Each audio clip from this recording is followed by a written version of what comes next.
Hi everyone, today is tomato day. I'm going to show you how our family does our traditional heritage bottling of our tomato sauce. We usually do about 150 quarts of sauce.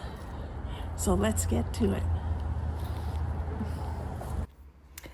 Here we have all the tomatoes that were purchased. It's about 10 bushels, and you usually get about 12 to 15 quarts per bushel, depending how juicy the tomatoes are.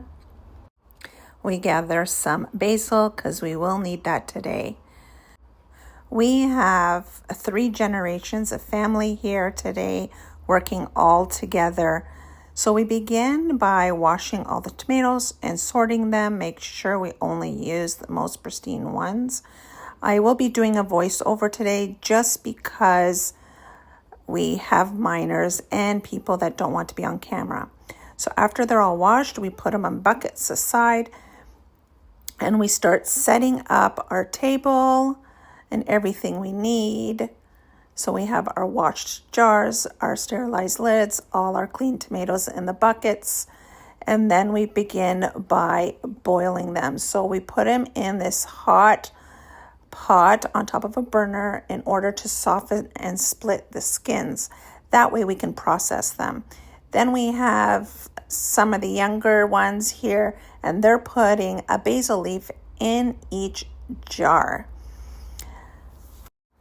It does take a while to split the skins, so you do need to turn them and move them so that way the ones that are floating on top get a chance to be on the bottom, and you're moving the ones from the bottom and moving them up to the top. I remember when I was a child, I hated this day because it was exhausting, but I learned to appreciate, being part of a family tradition, and I do look forward to doing our tomatoes each year. So you can see they're nice and cracked and the skins are peeling off. So we put them in these 5-gallon buckets that have drain holes in the bottom. That way we can drain out any of the excess water to the tomatoes. So we put them on a 2x4 wood so that way they're tilted on an angle, so that way they drain downwards. And this helps us get a more thicker tomato sauce. So we usually do several 5-gallon buckets at a time because we need to empty the pot so we can refill it with the next batch of tomatoes. We just continue to reuse the same water and top it up if we need to, but usually for the 10 bushels, we don't necessarily need to top up the pot at all. So handling the pot and the burner and the hot tomatoes is usually the men's job, I guess you can say. And us women, we get all the jars ready, put the basil in, and we're just preparing for our turn for the tomatoes. The buckets are pretty heavy and the tomatoes are really hot, and then we have a burner with propane tanks. So for safety reasons, we usually let the husbands take care of this portion. So my husband's there in the corner adjusting the flow of the propane and minding the flame.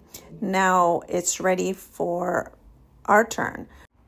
So we just push down the tomatoes, so we have somebody scooping them into the hopper, and we actually take turns moving around between filling and scooping and pushing them into the hopper.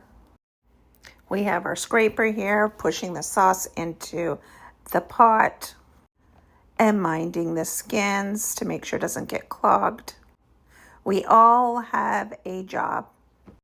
It really is a family affair. Here we have my son and my niece at their turn at the machine. Now that all the kiddies are all involved, I really understand why my parents and my grandparents had all of the children and grandchildren, nieces and nephews, all get involved on this day. It really brings the spirit of culture, heritage, tradition, and family all together.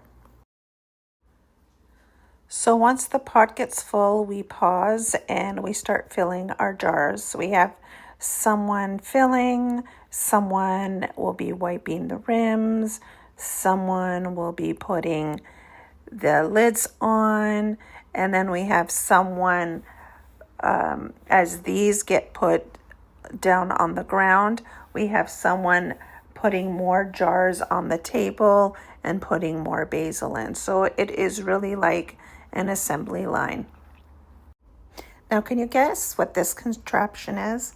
Well, way back when my in-laws first immigrated to Canada, this is how they used to bottle their jars. They used to use this bottle cap fastener, and they used to use beer bottles, wine bottles, etc., and they would cap them shut. In fact, they still do it this way in Italy. So once all the jars are done, we put them in these big barrels, and they are water bathed. For this portion, we use 2 barrels to do this. Now, this was an apple juice one. Recommend not to use a chemical industrial one. This was actually stored apple juice in. But most factories will give them to you at very cheap price. So we fill them up. The top layer, we do put them upside down so that way the rings are underneath the water. That's the way they've always done it. Again, like to say, this is not in an American approved canning method. This is the way they did it in Italy, and they brought the tradition here. So this is a heritage canning, and we do it to this day, generation upon generation. You have to remember there is no USDA regulation in Italy. The USDA regulation in canning methods is US based only. In between the layers of jars, we put a panel of wood to distribute the weight. This way the jars don't crack, the same way you would put them in a canner. Thank you for spending time with me and my family, friends. Take care. Happy tomato season.